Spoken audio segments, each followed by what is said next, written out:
अरहन्ताणम् नमो अरहन्ताणम् नमो अरहन्ताणम्। हम आत्मवादी हैं, आत्मा में विश्वास करते हैं। आत्मा की 3 शक्तियां मानी गई है, चैतन्य, आनंद और वीर्य शक्ति। आत्मा में चैतन्य है, ज्ञान की शक्ति है, बहुत जानने की शक्ति, असीम शक्ति है, जिसे अनंत ज्ञान कह सकते हैं। आत्मा में आनंद है और आनंद भी असीम और अव्याबाद, कोई बाधा नहीं डाल सकता, असीम अनंत आनंद है। और वीर आत्मा में अनंत शक्ति है, उस शक्ति को कोई प्रतिहत नहीं कर सकता। यह सिद्धांत सामने आता है तो प्रश्न भी सामने आ जाता है कि कहाँ है अनंत ज्ञान, अनंत आनंद और अनंत शक्ति। हमें तो दिखाई दे रहा है सीमित ज्ञान, सीमित आनंद जो बार बार स्खलित होता रहता है। एक क्षण में आनंद है, दूसरे क्षण में दुख आ जाता है। और कहाँ है असीम शक्ति? आदमी बहुत कमजोर दिखाई दे रहा है। इस प्रश्न की मीमांसा करते समय हमें 2 शब्दों पर विचार करना है, सुप्त और जागृत। बच्चा सोया हुआ है या बड़ा आदमी भी सोया हुआ है, उस समय बोलता भी नहीं, खाता भी नहीं है, पानी भी नहीं पीता, न कोई काम करता। जो आदमी कहते हैं मैं तो बहुत बिजी हूं, आई एम वेरी बिजी, मैं बहुत बिजी हूं, बहुत व्यस्त हूं, किंतु सोता है तब नहीं कहता मैं बहुत बिजी हूं। नींद में क्या होता है? बिजी होता है, क्या होता है? कुछ भी नहीं होता। एक है सुप्तावस्था, एक होती है जागृत अवस्था। जागृत अवस्था है, आदमी जब जाग जाता है तब खाना भी शुरू करता है, पानी भी पीता है, काम भी करता है और पता नहीं दिन में क्या क्या करता है।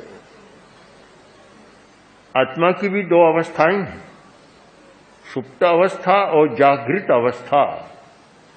हमारी बहुत सारी शक्तियां सुप्त अवस्था में है। वर्तमान के मस्तिष्क विज्ञानी बतलाते हैं कि मनुष्य के मस्तिष्क में जितनी शक्ति है उसका 5% भाग काम में आता है। शेष सारा सोया का सोया सुप्त अवस्था है। और कोई सामान्यतः 3 या 5% है। और 7-8 तक चला जाए तो वह दुनिया का महान विद्वान या महान तत्ववेत्ता और महान नेता बन जाता है, बड़ा आदमी बन जाता है। तो अभी 90% से ज्यादा शक्ति तो हमारी सोई की सोई रही। ऐसा कौन व्यक्ति है जो सारे मस्तिष्क को जागृत कर ले? नंदी सूत्र में बतलाया गया कि जिससे अतीन्द्रिय ज्ञान, केवल ज्ञान पैदा होता है, उसका पूरा शरीर जागृत हो जाता है, पूरा मस्तिष्क जागृत हो जाता है, सारी शक्तियां जागृत हो जाती है और पूरा शरीर इलेक्ट्रोमैग्नेटिक फील्ड बन जाता है। जहां चाहे वहीं से सब कुछ कर सकता है। वह अवस्था बहुत आगे की बात है। यदि हम अपनी सुप्त शक्तियों को जागृत करना चाहें तो उसके लिए उपाय खोजना जरूरी है। उपाय खोजें कि हमारी सुप्त शक्ति जागृत कैसे हो सकती है। उपाय हैं, खोजे गए हैं, अनेक उपाय जो शक्ति का जागरण किया जा सकता है। उन उपायों में एक उपाय है मंत्र विद्या। मंत्र विद्या के द्वारा सुप्त कोशों को, हमारे शरीर की सुप्त शक्तियों को या शक्ति केंद्रों को जागृत किया जा सकता है। जागरण कैसे हो सकता है?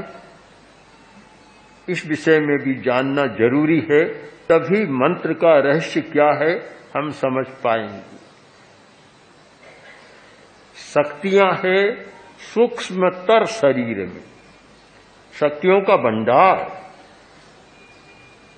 वह है हमारा सूक्ष्मतर शरीर। शरीर को 3 वर्गों में बांट दे, स्थूल शरीर, एक सूक्ष्म शरीर और एक सूक्ष्मतर शरीर। स्थूल शरीर जो दिखाई दे रहा है यह शक्ति का नहीं, यह तो शक्ति की अभिव्यक्ति का केंद्र है। सारी शक्तियां इसमें प्रकट होती और प्रकट करने का माध्यम बनता है सूक्ष्म शरीर, जिसका नाम है तेजस शरीर। तेजस शरीर तेज का शरीर है, विद्युत शरीर कह सकते हैं, इलेक्ट्रिकल बॉडी हमारा विद्युत शरीर है वह, और विद्युत के द्वारा ही सूक्ष्म भीतर का और बाहर का संपर्क स्थापित होता है।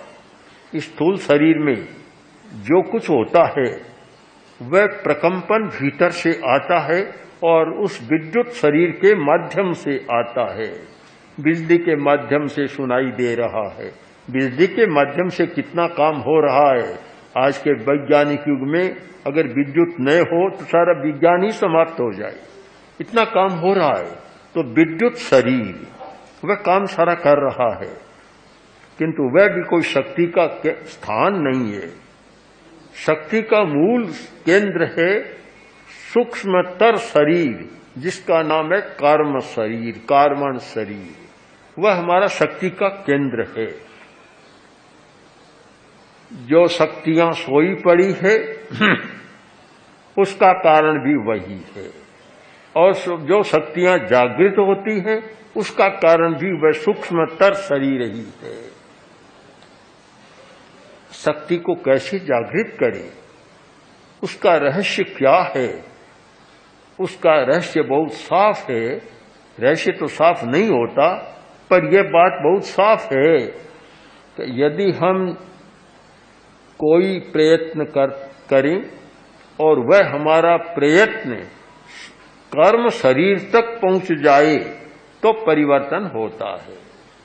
केवल स्थूल शरीर परिवर्तन नहीं होता, ये तो परिवर्तन से व्यक्त होता है, परिवर्तन करने वाला यह नहीं है। परिवर्तन की जो शक्ति है, सारा नियंत्रण है, वह हमारे सूक्ष्मतर शरीर अथवा कर्म शरीर के पास है। हम कर्म शरीर तक कैसे पहुंचे? आचार्य सूत्र में एक महत्वपूर्ण सूत्र है, धुने कम शरीर गम। कर्म शरीर को प्रकंपित करो, मंत्र विद्या का यह रहस्य आ गया। और भी अनेक बातों का यह रहस्य है, पर मंत्र विद्या का रहस्य भी यही है कि कोरे बोलते जाओ उससे नहीं होगा, इस प्रकार बोलो कि वह कर्म शरीर को प्रकंपित कर दे, जहां की परिवर्तन होता है। अगर उसे प्रकंपित नहीं करो तो माला जपते ही चले जाओ, कोई बहुत लाभ नहीं होगा। सामान्य लाभ तो होता है, पर जो चाहते हो वह नहीं मिलेगा। और यदि तुमने कर्म शरीर को प्रकंपित करना सीख लिया तो वहां पहुंच सकते हो कि जहां